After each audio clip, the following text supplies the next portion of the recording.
नमस्कार, तुम्हा सगळ्यांचं स्वागत आहे मुंबई तकमध्ये.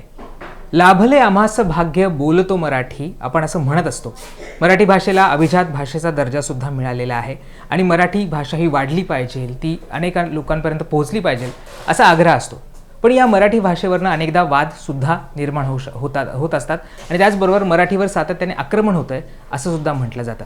पण हे म्हणण्यामागचं आणखी एक महत्त्वाचं कारण म्हणजे आता न्यू एज्युकेशन पॉलिसी ही लागू केली जाणार आहे आणि या न्यू एज्युकेशन पॉलिसीनुसार आता मराठीसोबत हिंदीसुद्धा ही अनिवार्य असणार आहे.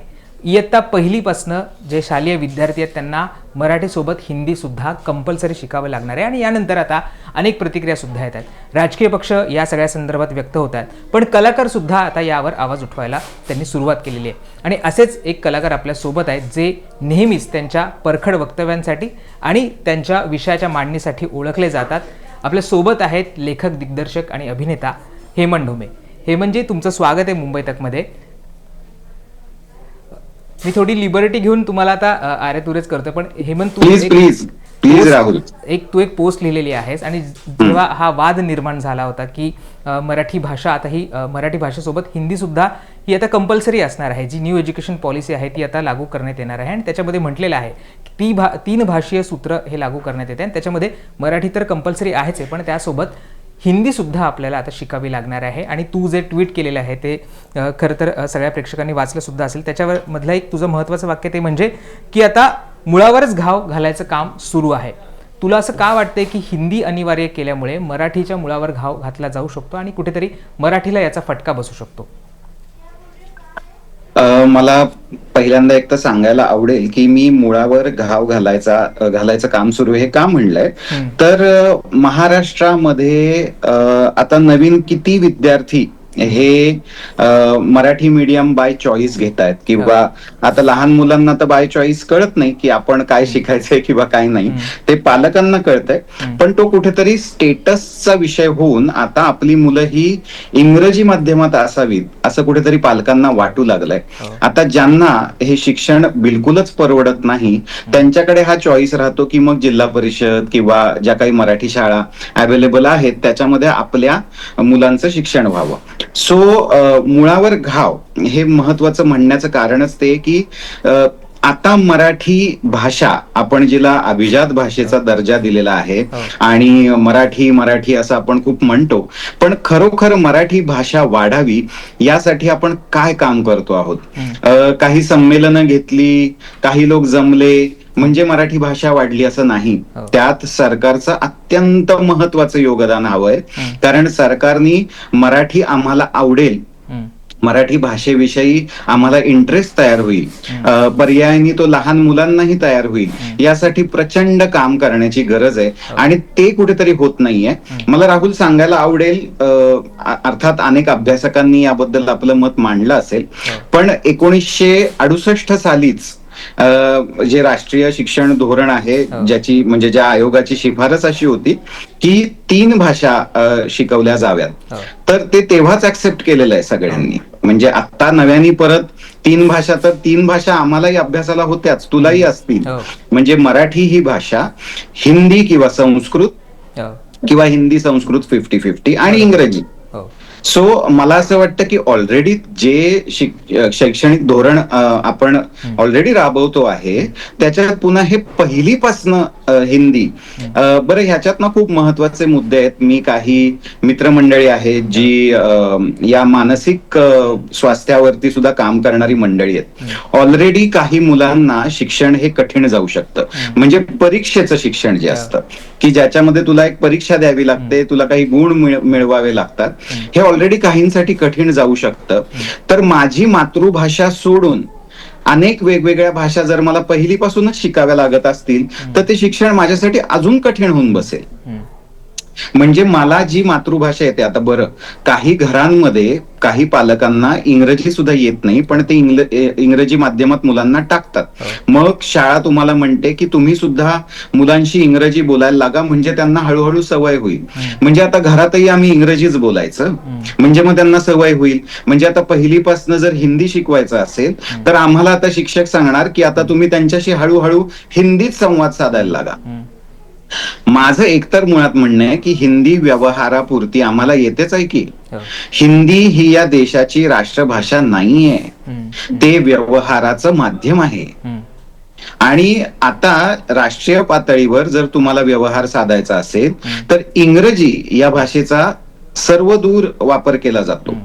मग ती इंग्रजी आम्हाला व्यवहारापुरती कशी येईल, म्हणजे आम्ही जागतिक पातळीवर भारताचं प्रतिनिधित्व करताना आम्हाला त्यात कुठलाही इश्यू येणार नाही यासाठी आम्हाला इंग्रजी थोडी सोपी करून शिकवायला हवी आहे. आणि त्या सोबतीनं आमची जी स्थानिक भाषा आहे, जी आमची मूळ भाषा आहे, ती आम्हाला अभिमानानं मिरवता आली पाहिजे आणि आम्हाला ती खूप जास्त इंटरेस्ट घेऊन बोलता आली पाहिजे, यासाठीच सरकारने काम करायला हवंय. पण यात इंटरेस्टिंग फक्त सरकारची बाजू मी मांडतो, म्हणजे हा सगळा विषय सुद्धा क्लिअर होईल. देवेंद्र फडणवीस यांनी कालच या सगळ्या संदर्भात प्रतिक्रिया दिली आणि त्यांचं असं म्हणणं आहे की आम्ही काही हिंदी कंपल्सरी करत नाहीये. एक लक्षात घ्या की तुम्ही म्हणजे आपली मराठी जनता ही इंग्लिशला खांद्यावर घेऊन नाचते आणि जी आपली देशातली भाषा आहे तिला आपण मात्र असा त्याच्याकडे असं का बघतोय, असं त्यांचं म्हणणं होतं. आणि दुसरीकडे त्यांचं असं म्हणणं आहे की हिंदी म्हणजे ज्या पॉलिसीनुसार ज्या मराठी तर कंपल्सरी आहे पण त्याच्या व्यतिरिक्त हिंदी, मल्याळम, इतर भाषा आहेत त्या तुम्हाला घ्याव्या लागतील. त्याच्यामुळे हिंदी त्यातल्या त्यात सोपी आहे. आपल्याला हिंदीचे शिक्षक सुद्धा अवेलेबल आहेत आणि म्हणून आपण महाराष्ट्रामध्ये हिंदीचा आग्रह करतोय, हिंदी तिथे शिकवली जाते. दुसरीकडे त्यांचं असं म्हणणं आहे की एक जिन्सी भाषा असावी, सगळ्यांचे व्यवहार एका भाषेनुसार व्हावे आणि हिंदी ही सगळ्यांना कळते म्हणून तिचा आग्रह आहे. तर याच्याकडे तू कसं बघतो की त्यांचं असं म्हणणं आहे की हिंदी ही सगळ्यांना कळते, त्यांना येते, आपण इतर भाषा शिकवू शकत नाही आणि दुसरीकडे आम्ही काही लादण्याचा प्रयत्न करत नाहीये पण सगळ्यांना ती यायला हवी हे सुद्धा तितकंच महत्वाचं आहे. इंग्लिशचा आपण उदो करतो पण हिंदीला आपण का नाकारतो असं सुद्धा त्यांचं म्हणणं आहे. कोण करतं इंग्लिशचा उदो? माझा पहिला या निमित्ताने प्रश्न आहे, इंग्लिशचा उदो जर महाराष्ट्रात होतोय, देऊ नका परवानगी इंग्रजी माध्यम शाळांना, देऊ कमी करा. मग मराठी माध्यमाच्या शाळा कमी होत चालल्यात, त्याची पटसंख्या कमी होत चालली आहे. हा सगळ्यात मोठा ज्वलंत प्रश्न आहे असं मला वाटतं. तुम्ही सहजासहजी कोपऱ्यावर इंटरनॅशनल स्कूल्स होत आहेत पण कोपऱ्यावर एक नवीन मराठी शाळा सुरू झाल्याची बातमी आमच्यापर्यंत येत नाही. मग हे का? आम्ही नाही खेळवत होत, आम्ही नाही नाचवत होत इंग्रजीला, सरकार नाचवतंय. म्हणजे काय गंमत आहे आता, मी कसं बोलायचं आता? म्हणजे मी तेच म्हणतोय की आम्ही परवानगी देत नाही ना का, आमच्या सोसायटीने काढली खाली एक इंग्रजी शाळा, तसं नाहीये ना. सरकार पुरस्कृत आहे ना, सरकारच्या अखत्यारीत येणारा विषय आहे तो. म्हणजे जर इंग्रजी माध्यमातल्या शाळा रोज नव्या चौकात ओपन होत आहेत, याचा अर्थ त्याबद्दल पालकांना कुठेतरी अवेअरनेस आहे की आपल्या मुलांना आपण इंग्रजी माध्यमात घालूया, कारण स्टेटस सिम्बॉल झालेला आहे तो आता. किंवा काहींना असं वाटतं की मला नव्हतं येत इंग्रजी इतकं छान, किंवा मला येत नाही तर माझ्या मुलांना ते यावं. काहींना असं वाटतं की माझ्या मुलांनी परदेशातच शिकायला जावं, आणि ते गैर नाही. मी सुद्धा परदेशात MSc करून आलेला विद्यार्थी आहे. पण माझी मराठी विषयीची आवड, मराठी विषयीचं प्रेम हे कुठेही कमी होत नाही, कारण माझ्या घरात प्रामुख्यानं मराठी बोलली जाते. माझ्या घरात प्रामुख्यानं मराठी पुस्तकं येतात. म्हणजे मला हे का दिसत नाही की हे शैक्षणिक धोरण आहे की आता विद्यार्थ्यांना मराठी भाषेविषयी प्रेम तयार व्हावं म्हणून काहीतरी धोरण आणलंय, ज्या धोरणामध्ये मग असं असू शकेल की काय आपण मराठी कविता छान पद्धतीने शिकवू लागलो, आपण मराठी साहित्य समजून सांगू लागलो. बरं, हे राहुल, मला माझ्या व्यवसायाच्या निमित्ताने सुद्धा बोलायला आवडेल की मुंबई ही महाराष्ट्राची आहे. मुंबई हे बॉलिवूड म्हणजे हिंदी चित्रपटांचं सगळ्यात मोठं हब आहे. सर्व स्टुडिओज इथे आहेत, तुमचं रेकॉर्डिंग इथे होतं, तुमचे सिनेमे इथे शूट होतात, तुमचे सगळे स्टुडिओज इथे आहेत. आणि ऑलरेडी मराठी आणि हिंदी याची स्पर्धा महाराष्ट्रात चालूच आहे. म्हणजे देश पातळीवरती महाराष्ट्र, पुणे आणि मुंबई ही दोन शहरं सर्वाधिक कॉन्ट्रीब्यूट करतात हिंदी चित्रपटाच्या व्यवसायामध्ये.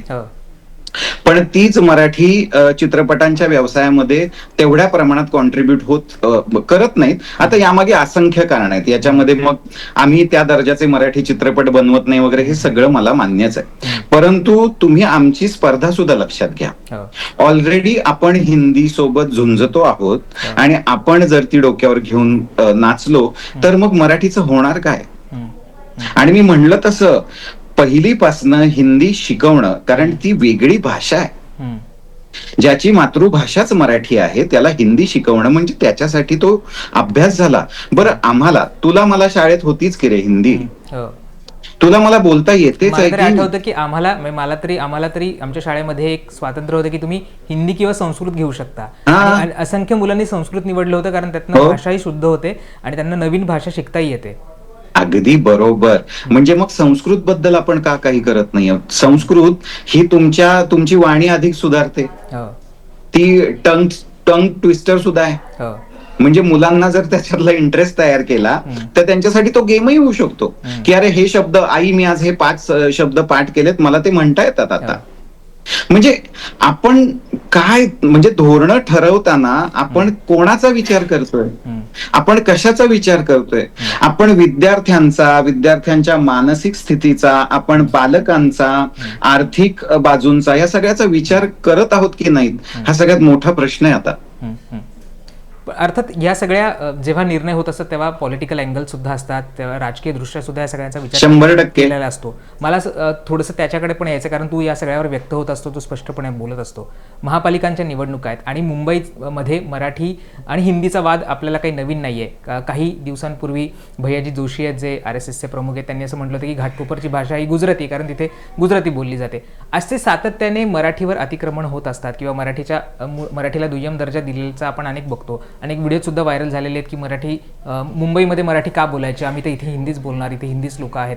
तरी अशा वेळी जेव्हा असा एक निर्णय अशा निवडणुकांच्या तोंडावर येतो आणि महाराष्ट्र सरकार तो लागू करू पाहतं किंवा त्याच्यासाठी इनिशिएटिव्ह घेतं आणि सत्तेतले सगळे नेते आहेत ते या सगळ्याची पाठराखण करतात, आणि ही पाठराखण करत असताना एक गोष्ट विसरली जाते की काही काळापूर्वीच मराठी भाषेला अभिजात दर्जा मिळालेला असतो. अशा वेळी तू या सगळ्या राजकारणाकडे कसं बघतोस? तो तर फार भयानक आणि वेगळा विषय आहे, त्यात मी फार खोलवर शिरू इच्छित नाही. परंतु मी या निमित्ताने एक म्हणू इच्छितो की स्थानिक अस्मिता जपणारे पक्ष, किंवा आता आपण असं म्हणूया की भाजप किंवा काँग्रेस हे राष्ट्रीय पक्ष आहेत. आता त्यांना राष्ट्रीय धोरणच स्वीकारावं लागतं. त्यांना हे माझं राज्य, ही माझी भाषा म्हणता येत नाही. हे त्यांचं राजकारण झालं.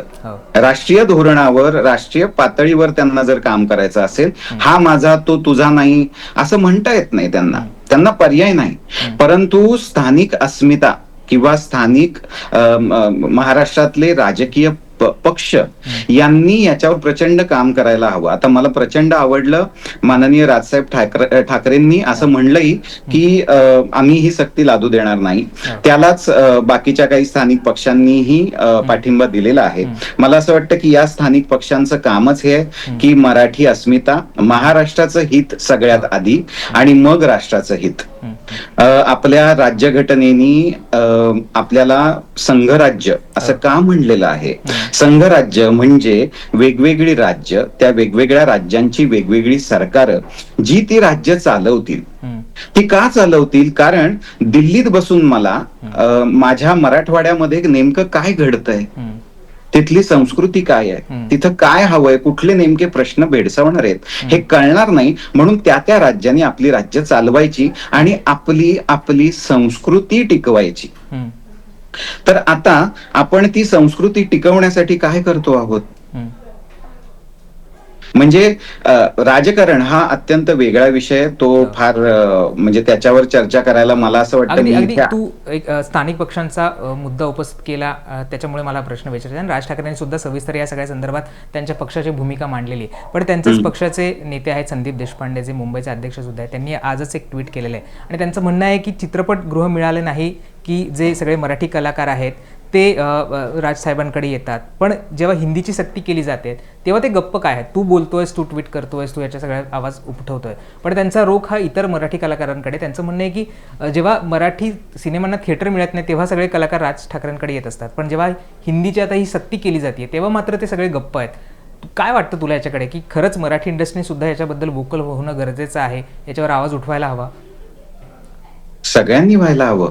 मला कायम असं वाटतं की देशात यापूर्वीही आपण वेगवेगळ्या पद्धतीने वेगवेगळी आंदोलनं, वेगवेगळे उठाव, वेगवेगळे राजकीय किंवा देश पातळीवरचे बदल होताना साहित्यिक आणि कलाकारांचं प्रचंड मोठं योगदान त्याच्यात राहिलेलं आहे. जोवर साहित्यिक किंवा विचारवंत मंडळी आपले विचार मांडत नाहीत, तोवर ते जास्तीत जास्त पटत नाहीत. राजकीय नेत्यांनी आपले विचार मांडल्यावरती दरवेळेला आपल्याला ती राजकीय भूमिका वाटते, परंतु साहित्यिक किंवा कलाकारांनी अशा पद्धतीच्या भूमिका घेतल्या तर त्याला एक वेगळ्या प्रकारचं स्वरूप येतं आणि आपल्याला असं वाटतं की अरे बापरे, हे थोडं ऐकूया काय म्हणणं आहे ह्याच्याबद्दल. सो मला असं वाटतं की ही आम्हा सगळ्यांची प्रचंड मोठी जबाबदारी आहे. म्हणजे आपण जर मराठी चित्रपट, आमचा मराठी चित्रपट, आम्ही मराठी चित्रपटात वेगळे प्रयोग करतो तर मग आम्ही मराठी भाषेविषयी सुद्धा तितक्याच तळमळीने काम केलं पाहिजे. आम्ही सुद्धा मराठीची गळचेपी थांबवताना आमचं योगदान दिलं पाहिजे. आता मी काय बाकीच्यांच्या वतीने बोलू शकत नाही, हा ज्याचा त्याचा पुन्हा एकदा वैयक्तिक प्रश्न आहे. कोणाला किती भूमिका घ्यायची, कोणी किती बोलायचं हे त्याचं त्यांनी ठरवावं. परंतु मला असं वाटतं की भूमिका घेताना सगळ्यांनाच सारासार विचार करावा लागतो. कोणाला कधी कधी भीती वाटते, कोणाला कधी कधी असं वाटतं की नको या सगळ्यात पडायला. प्रत्येकाची आपली आपली वैयक्तिक मानसिक स्थिती आहे. मला कायम असं वाटतं की सारासार विचार आपण करत राहायला पाहिजे. आपल्या कामामधनं, आपल्या कलाकृतीतनं आपण काहीतरी या समाजाला देणं लागतो, कारण आपण घडलो ते या समाजामुळे. माझा चित्रपट जर चित्रपटगृहात चालतो तर तो एक समाज आल्यामुळे. जर माझं कामच लोकाभिमुख आहे तर मग लोकांसाठी, समाजासाठी मी वेळोवेळी माझ्या परीनं जे करता येईल. आता मी काय अख्खा देश बदलू शकत नाही किंवा अख्खा महाराष्ट्र बदलू शकत नाही, पण मी माझ्यापासून सुरुवात करून त्यात मला काहीतरी कॉन्ट्रीब्युट तर करता येईल. तर त्यामुळे ते कॉन्ट्रीब्युट करणं अत्यंत महत्वाचं आहे. जेव्हा जेव्हा काहीतरी मोठे बदल होतात तेव्हा तेव्हा साहित्यिकांनी, विचारवंतांनी त्यात भाग घ्यायलाच हवा. अगदी शेवटाकडे येत असताना मगाशी आपला एक मुद्दा राहून गेला, तो म्हणजे की इंग्लिश शाळा वाढत आहेत पण मराठी शाळा कमी होत आहेत. जिल्हा परिषदच्या शाळांमध्ये तर शिक्षकही मिळत नाही. त्याच्या अनेक स्टोऱ्याज आम्ही सुद्धा केलेल्या आहेत. तिथे पटसंख्यासुद्धाही कमी होत चाललेली आहे. आणि अशा असताना हिंदीचं अतिक्रमण आता मराठीवर होताना आपल्याला पाहायला मिळतंय. पण मला तुला तेच विचारायचं की असंच जर ह्या सगळ्या गोष्टी होत राहिल्या, एकीकडे इंग्रजी मीडियमकडे सगळ्या सामान्यापेक्षा सामान्य लोकांचा सुद्धा ओढा आहे. आपलं मूल इंग्रजी माध्यमांमध्ये शिकवावं असं प्रत्येक पालकाला आता वाटू लागलेलं आहे. अशा वेळी त्या मुलाला खरंच मराठी तितकी त्याच्या अंगवळणी पडणार आहे का? तो खरंच मराठीबद्दल तितकं ममत्व पुढच्या काळामध्ये राखू शकणार आहे का? आणि मग असंच जर सुरू राहिलं तर मग ज्या सगळ्या भाषा आहेत, अर्थात मराठीमध्ये आपण मराठीला सुद्धा अनेक लहेजे आहेत, वेगवेगळ्या प्रांतामध्ये वेगवेगळ्या पद्धतीची मराठी बोलली जाते, ती आता किती टिकलेली हा तर वेगळा मुद्दा आहे. पण खरंच मराठी पुढच्या काळामध्ये ती तशीच राहील का? जे मराठीमध्ये निर्माण होणारं साहित्य आहे त्याला खरंच वाव मिळेल का? का आपण एक भाषाकडे, एका संस्कृतीकडे चाललेलो आहोत असं तुला वाटतंय? मला तसं वाटत नाही. आपण एका भाषेकडे, एका संस्कृतीकडे जाणार नाही, कारण अजूनही खूप माणसं जिवंत आहेत जी या पातळीवरती काम करता आहेत. सो मला वाटत नाही तसं होईल. हे खूपच नकारात्मक बोलणं झालं. चिंता आहे, काळजी आहे, पण त्याविषयी पुन्हा एकदा उत्साही वातावरण जर आपण सगळे मिळून निर्माण करू शकलो तर मला असं वाटतं की तसं घडणार नाही. मी म्हणलं तसं पुन्हा एकदा स्टेटस सिम्बॉल हा त्यातला सगळ्यात महत्वाचा मुद्दा वाटतो मला, की इंग्रजी माध्यमात आपल्या मुलांना टाकावं. बरं, त्या इंग्रजी माध्यमाच्या शाळांमध्ये तुम्ही जर बघितलं तर त्याच्या पुढे एक नाव लागलेलं असतं, इंटरनॅशनल स्कूल. या इंटरनॅशनल शब्दाच्या मागे आम्ही इतके धावतो. आम्हाला इंटरनॅशनल विषयी एवढं कौतुक आहे. आम्हाला जे काही व्हायचंय ते इंटरनॅशनलच व्हायचंय. आम्हाला चित्रपट करायचा आहे तर इंटरनॅशनल पातळीवर गेला पाहिजे. त्यामुळे इंटरनॅशनल हा शब्द एवढा स्वतःकडे खेचून घेणार आहे ना, तो कमाल आहे. पण या सगळ्यामध्ये मराठी शाळांचा पट कमी होतोय, मराठी शाळा कमी होत आहेत, हा अत्यंत अत्यंत खूप मोठा गंभीर काळजीचा विषय आहे. आणि काही मंडळी आहेत जी खूप छान पद्धतीनं त्याच्याबद्दल काम करतायत, समजावून सांगतायत.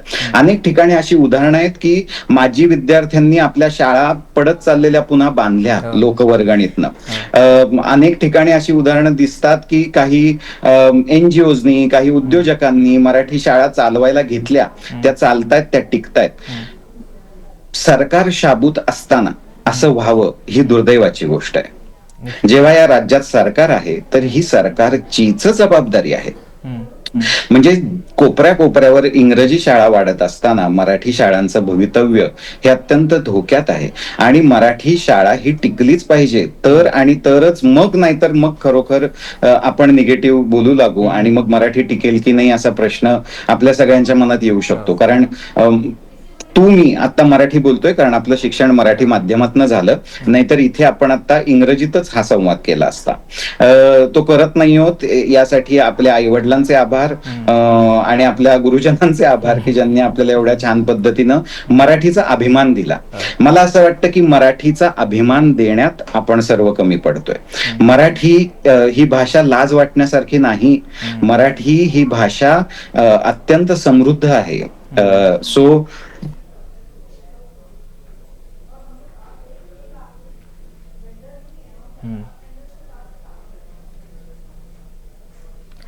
तर आपण हेमंत ढोमे याच्याशी संवाद साधत होतो आणि त्याच्यामध्ये त्याने तेच सांगितलं की मराठीचा आपल्याला अभिमान असला पाहिजे, मराठी ही वाढली पाहिजे आणि त्यासाठी केवळ राजकारण्यांचीच भूमिका महत्त्वाची नाही आहे, तर कलाकारांनी, तिथले साहित्यिक आहेत त्यांनी सुद्धा पुढे यायला हवं आणि त्याच्या सगळ्या संदर्भात त्यांची जी मतं आहेत त्याच्याबद्दलचा जो आवाज आहे तो उठवायला हवा.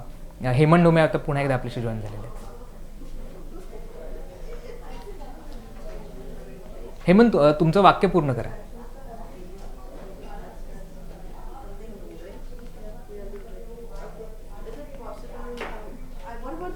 तर आपण हेमंतशी संवाद साधत होतो आणि अनेक विषयांवर आपण चर्चा केलेली आहे. त्याच्यामधले महत्त्वाचा मुद्दा त्यांनी उपस्थित केला की कलाकारांनी सुद्धा या सगळ्या संदर्भात पुढे येणं गरजेचं आहे. अर्थात त्यांनी त्यांची वैयक्तिक बाब सांगितली की मी तरी या सगळ्या विषयांवर बोलत राहीन, पण इतर कलाकारांनी अर्थातच या सगळ्यावर बोललं पाहिजे, व्यक्त झालं पाहिजे असं त्यांचं म्हणणं आहे. आणि अर्थातच ज्या पद्धतीनं मराठी शाळांचा जो टक्का कमी होतोय, मराठी विद्यार्थ्यांचा टक्का कमी होतोय, हे सुद्धा महत्त्वाचं आहे. हेमंत आपल्या पुन्हा एकदा जॉईन झालेले आहेत. तू तुझं म्हणणं पूर्ण करत होतात, पूर्ण करशील? सॉरी, प्रेक्षकांना पुन्हा एकदा दिलगिरी व्यक्त करतो, काहीतरी नेटवर्क इश्यू झाला. सो मराठी भाषेबद्दलचा अभिमान द्यायला आपण सगळे कमी पडतो आहोत का? मराठी ही कुठेतरी कमीपणाचं आहे असं काहींना वाटू लागलंय का? बरं, यासाठी परकीय भाषांचं अतिक्रमण वगैरे असे मोठे शब्द आहेतच, पण परंतु सुरुवात आपल्यापासून केली पाहिजे. आणि मला ती माझ्या भाषेबद्दलच रुची वाटत नसेल, मला त्याची लाज वाटत असेल, तर मग आता सरकारनी यात भाग घ्यायला हवा.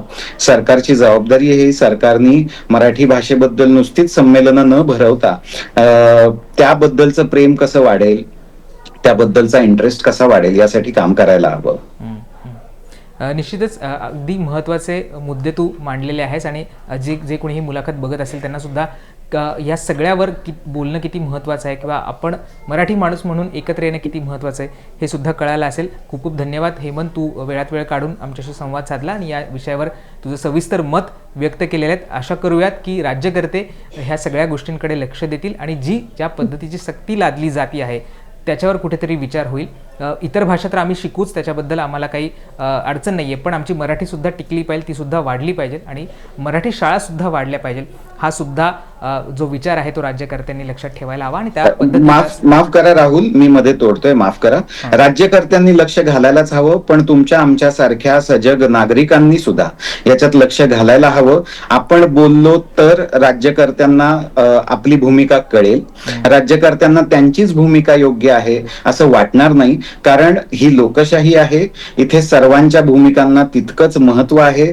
सर्वांना समजून, सर्वांना एकत्रित राहून धोरणं ठरवावी लागतील. धोरणं ठरवताना राज्यकर्त्यांना आम्हाला समजावून सांगावं लागेल की हे धोरण आम्ही का ठरवतोय, आम्हाला पटलं तर ते राबवावं लागेल. यालाच लोकशाही असं म्हणतात. निश्चितच, आणि या लोकशाहीचा सन्मान होईल अशी आपण आशा करूयात. पुन्हा एकदा हेमंत, तू जॉईन झालास आणि तुझी सगळी मतं व्यक्त केली त्याच्याबद्दल धन्यवाद. तुम्हाला सगळ्यांना या सगळ्या जे नवीन भाषा पॉलिसी आहे, न्यू एज्युकेशन पॉलिसी आहे, त्याच्याबद्दल काय वाटतं, हिंदीच्या सक्तीबद्दल काय वाटतं, हेमंतनी जे मुद्दे मांडले त्याच्याबद्दल तुमची मतं काय आहेत हे आम्हाला कमेंटमध्ये सांगायला विसरू नका. आणि अजूनही मुंबई तकला सबस्क्राईब केलं नसेल तर ते सुद्धा करायला विसरू नका. आज इथेच थांबतो. धन्यवाद.